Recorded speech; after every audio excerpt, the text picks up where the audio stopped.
warahmatullahi wabarakatuh. Perkenalkan, nama saya Mia Jana Paujiah, kelas 07 PPK 002 reguler CS Fakultas Keguruan dan Ilmu Pendidikan Prodi PPKN di Universitas Pamulang. Pada kesempatan kali ini, saya diberikan tugas oleh Bunda Firna atau dosen mata kuliah Sejarah Perjuangan Kemerdekaan Indonesia, yaitu Mas Firna Janvierna Lucy Putri SPD MPD. Pada kesempatan kali ini saya akan membuat video pembelajaran tentang perkembangan kehidupan bangsa Indonesia pada masa demokrasi liberal. Adapun tujuan pembelajarannya yaitu diharapkan siswa mampu memahami perubahan bentuk negara Republik Indonesia Serikat ke Negara Kesatuan Republik Indonesia. Yang kedua, memahami jatuh bangun kabinet pada masa demokrasi liberal. Yang ketiga, memahami pelaksanaan pemilu pertama 1955. Dan keempat, memahami dekret atau keputusan presiden pada tahun 1959.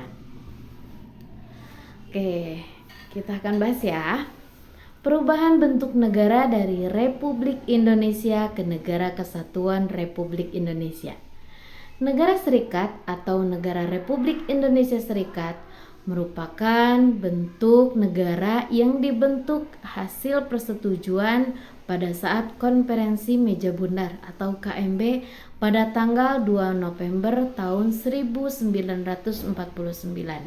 Negara Serikat merupakan suatu negara gabungan dari beberapa negara yang menjadi negara-negara bagian dari negara Serikat.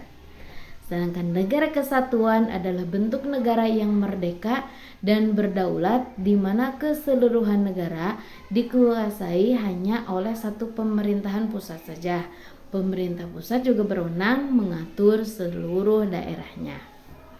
Adapun latar belakang kembalinya negara Republik Indonesia Serikat ke Negara Kesatuan Republik Indonesia, yaitu yang pertama yang melatar belakanginya yaitu Negara Republik Indonesia Serikat atau RIS tidak sesuai dengan cita-cita proklamasi 17 Agustus 1945, yang mana cita-cita proklamasi ini menginginkan bahwa rakyat Indonesia meskipun berbeda-beda pulaunya yang sangat banyak tapi tetap satu, yaitu negara Republik Indonesia. Sedangkan negara RIS itu negara RIS itu hanya menginginkan negara kita itu ada dari beberapa negara, seperti negara Pasundan, negara Jawa Tengah, Republik Indonesia, negara Madura, negara Biriton, negara Batam, negara Riau, negara Kalimantan Selatan, dan negara yang lainnya. Dan itu tidak sesuai dengan apa yang dicita-citakan oleh proklamasi 17 Agustus tahun 1945. Yang kedua yang melatar belakangi yaitu pada umumnya masyarakat Indonesia tidak puas dengan hasil Konferensi Meja Bundar yang melahirkan negara Republik Indonesia Serikat, karena berpikir bahwa negara di dalam negara, dan itu tidak memungkinkan untuk proklamasi 17 Agustus 1945. Yang ketiga yang melatar belakanginya itu rakyat di berbagai daerah melakukan kegiatan-kegiatan seperti demonstrasi dan pemogokan untuk menyatakan keinginannya agar bergabung dengan Republik Indonesia. Yang keempat, dengan sistem pemerintahan federal berarti melindungi manusia Indonesia yang setuju dengan penjajahan Belanda. Adapun proses kembalinya ke Negara Kesatuan Republik Indonesia, yaitu sejak dinyatakannya berdiri Negara Republik Indonesia Serikat pada tanggal 2 November tahun 1949, di daerah-daerah timbul reaksi keras yang tidak setuju dengan bentuk serikat. Mereka sadar bahwa negara serikat merupakan upaya Belanda untuk memecah belah persatuan dan kesatuan bangsa Indonesia. Atas persetujuan parlemen pada tanggal 19 Maret tahun 1950, pemerintah Republik Indonesia mengeluarkan Undang-Undang Darurat Nomor 11 tahun 1950 yang berisi tentang tata cara perubahan susunan kenegaraan Republik Indonesia Serikat. Berdasarkan undang-undang tersebut, negara bagian boleh bergabung dengan negara Kesatuan Republik Indonesia. Pada tanggal 19 Mei 1950 dicapai kata sepakat antara Republik Indonesia Serikat dengan Republik Indonesia untuk membentuk NKRI sesuai jiwa proklamasi kemerdekaan 17 Agustus 1945. Selanjutnya, pada tanggal 17 Agustus 1950, secara resmi negara federal Republik Indonesia Serikat dibubarkan. Itu setelah 5 tahun kemerdekaan, akhirnya negara Republik Indonesia itu dibubarkan dan kembali ke negara kesatuan yang ditandai dengan digantinya Undang-Undang Dasar Republik Indonesia Serikat menjadi Undang-Undang Dasar Serikat Republik Indonesia tahun 1950. Untuk pembahasan yang kedua yaitu jatuh bangun kabinet pada masa demokrasi liberal. Setelah pengakuan kedaulatan Indonesia pada tahun 1949 oleh Belanda, Indonesia mulai memasuki masa pemerintahan sendiri. Namun pada masa ini terjadi persoalan yaitu ketidakstabilan politik yang terlihat dari seringnya ganti kabinet dan Perdana Menteri diganti. Proses jatuh bangunnya kabinet pada masa demokrasi parlementer terjadi akibat perselisihan antara partai politik, sehingga banyak terjadi mosi atau protes tidak percaya dan pencabutan dukungan terhadap pemerintahan Perdana Menteri yang menjabat. Hal ini menyebabkan kabinet jatuh dan Perdana Menteri harus mengembalikan mandatnya ke Presiden. Kabinet-kabinet pada masa demokrasi liberal yaitu yang pertama ada tujuh kabinetnya. Yang pertama itu Kabinet Natsir 6 September 1950 sampai 21 Maret tahun 1951. Dan itu hanya bertahan per tahunnya itu sering diganti-ganti kabinet karena terjadinya sistem multi partai di mana partai-partainya itu hanya mementingkan partainya sendiri, bukan mementingkan kepentingan umum. Yang kedua ada Kabinet Sukiman, yaitu dibentuk di tanggal 27 April tahun 1951 sampai 3 April 1952. Yang ketiga Kabinet Wilopo 3 April 1952 sampai 3 Juni 1953. Yang keempat Kabinet Ali Sastroamidjojo 1 di tanggal 3 Juli 1953 sampai 12 Agustus 1955. Yang kelima yaitu Kabinet Burhanuddin Harahap di tanggal 12 Agustus 1955 sampai 3 Maret 1956. Yang selanjutnya yaitu Kabinet Ali Sastroamidjojo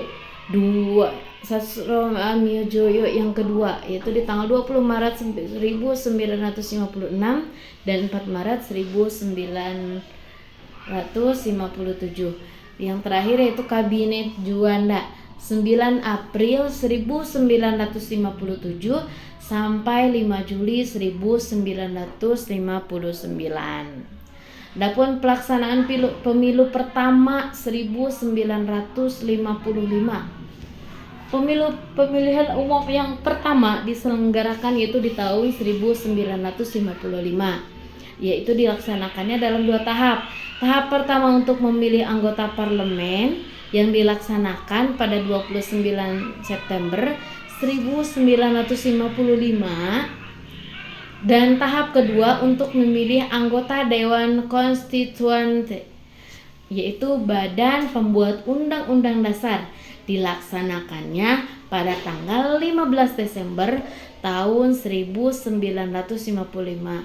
Pada pemilu pertama ini 39 juta rakyat Indonesia memberikan suaranya di kotak-kotak suara. Itu pemilihan umum untuk anggota DPR diumumkan pada saat 1 Maret tahun 1956, yaitu urutan yang terbanyak yaitu dipimpin oleh PNI 57 kursi. Yang kedua itu Masyumi sama 57 kursi, yang ketiga Nahdlatul Ulama 45 kursi, terus yang keempat ada di posisi PKI 39 kursi. Pemilihan umum anggota Dewan Konstituante dilaksanakan pada tanggal 15 Desember 1955, yaitu dewan yang tujuannya untuk membuat undang-undang dasar yang menggantikan undang-undang dasar sementara di tahun 1950.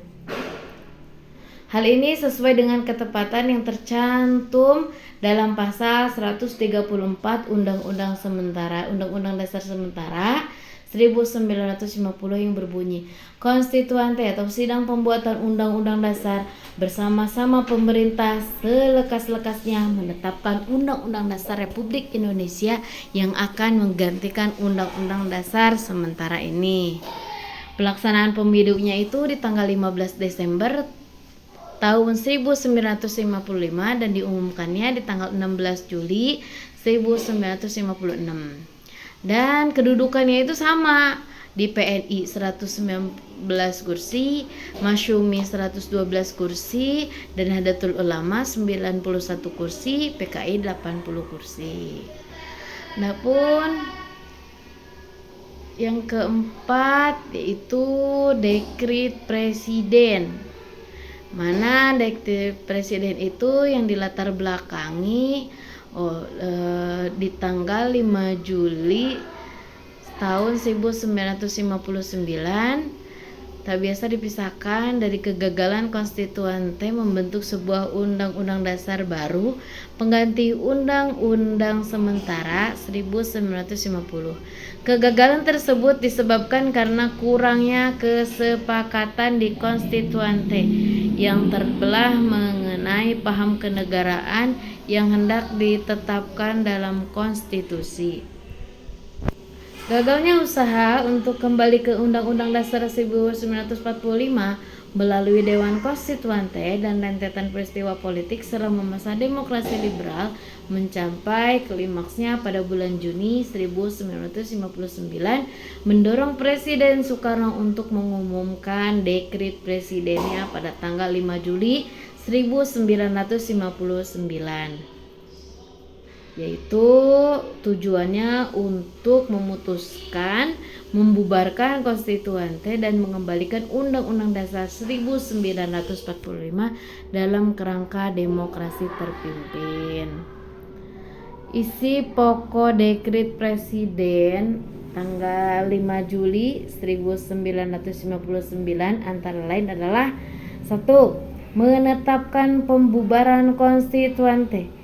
Yang kedua, menetapkan kembalinya Undang-Undang Dasar 1945 bagi segenap bangsa Indonesia dan seluruh tumpah darah Indonesia akan tidak berlaku lagi Undang-Undang Dasar sementara tahun 1950.